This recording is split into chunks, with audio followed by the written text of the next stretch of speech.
Le soleil ardent de cet après-midi n'a pas empêché le ministre de l'Énergie de venir constater par lui-même les réalisations du projet de développement de l'accès à l'énergie moderne d'AEM. Il s'agit d'installations électriques de dernière génération dont la mise en œuvre a été financée par la Banque mondiale. Le projet vise principalement à moderniser et étendre le réseau électrique du Bénin afin d'offrir un service de qualité aux populations dans la fourniture d'énergie électrique. Première étape de ce périple, le site de répartition de Gbegame. Schéma classique, explication sur le mode de fonctionnement des machines et performances obtenues. Donc à Cotonou, le projet est intervenu sur plusieurs postes sources et des postes de distribution pour réparer, enlever les équipements qui étaient vétustes. Ici, les disjoncteurs remplissaient cette salle. Aujourd'hui, c'est en miniature, c'est moderne, c'est juste le volume ça.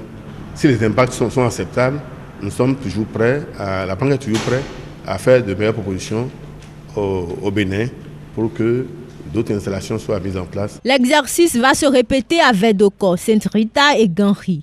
À ce niveau, Laurent Tossou, directeur de la SB2E, va remettre son costume de technicien pour exposer les réels avantages de ce programme dans la lutte contre le déficit énergétique. Nous sommes capables aujourd'hui d'avoir une continuité de service qui permet de satisfaire la clientèle. Nous sommes capables de surveiller les paramètres au niveau du réseau de distribution et de voir s'il y a des dysfonctionnements, de les corriger en temps réel. Nous sommes capables, lorsqu'il y a une panne, de n'isoler que la partie qui est concernée par la panne et de continuer à distribuer l'énergie aux autres abonnés qui ne sont pas affectés par la panne. Voilà autant d'éléments qui permettent de voir quels sont les impacts positifs de ce projet-là. Satisfait de ce que les musées électriques du Bénin soient en pleine restauration, le ministre de l'Énergie n'a pu cacher sa joie. Cette joie qui justement doit perdurer à travers le renforcement des activités du DAEM. Donc cette modernisation aujourd'hui nous permet de garantir concrètement la qualité de l'énergie, sa fiabilisation, et avec comme objectif principal, comme l'a rappelé le DG tout à l'heure, c'est la satisfaction des clients.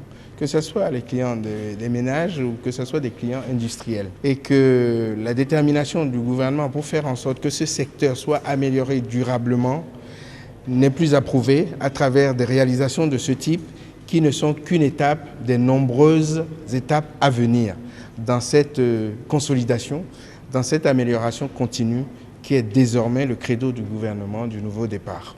Le projet d'AEM, c'est aussi plusieurs autres réalisations, dont la ligne électrique souterraine entre Wando et Tanzou dans l'Ouémé, la distribution de 350 000 ampoules économiques aux abonnés de la SB2E. À ce titre, la tournée du ministre se poursuit à l'intérieur du pays.